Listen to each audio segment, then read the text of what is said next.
Hey y'all, this is the poor intellectual black poet here, and I wrote a poem, and it's a poem dear to me. It's one that I wrote for a teacher who inspired me to really love history.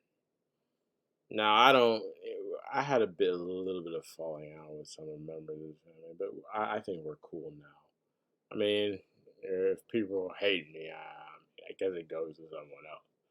But I mean, at the end of the day, this is a poem for someone who got me.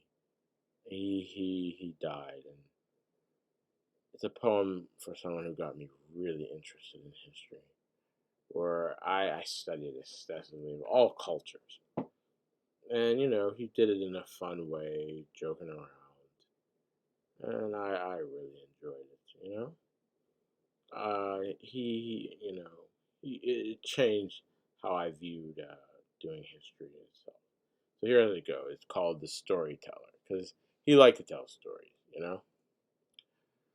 The Storyteller. Can I tell all of you a story of many traverses through the misty opaque forest? I found myself lost in the endless trees falling and standing on the mossy knoll. The ground with its dirt as fertile as a young virgin awaiting her wedding night for love itself. The ground, just like a maiden herself, is green, vicarious with life and beauty. Under the grove of a beautiful green moss, I replied, hidden fertility of growing life. I wander further to the forest, not knowing where I'm going, nor how to come back. The trees up close compared to elder gods that hover as guardians over this green utopia. The further you look, the more the image is clustered and aggregated into a jaded acclivity as one. The gods have transformed into the very idols themselves cut from the mountains overlooking the cliffs. The god of the sea, Mananama Lir, still weeps for his children as the waves crash against the cliffs. I say this even from this precipice. I feel the drops touch my face as soft as a mother stroking your cheek. I wander deeper in the forest, ever so lost in awe that the trance removes my sense of self-preservation. The darkness falls as fire from the sun must be replaced by magic with the appendages of these gods. I shiver as the light of the moon amber glow reveals an abundance of a path encompassed by sheer darkness. The gods themselves are blackened arrows lodged into the ground after a battle has been won. The green blood of Ireland blankets the ground after this quiver was so abundant that the enemy could only run away. I follow this path of the moonlight, not knowing where I am nor where I am going. As I traverse through the thicket, I see twisted trees of unnatural growth covered in green moss I must climb over.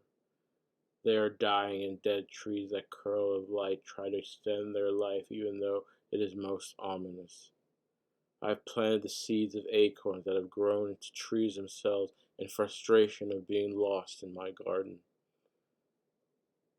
I am lost, am I not?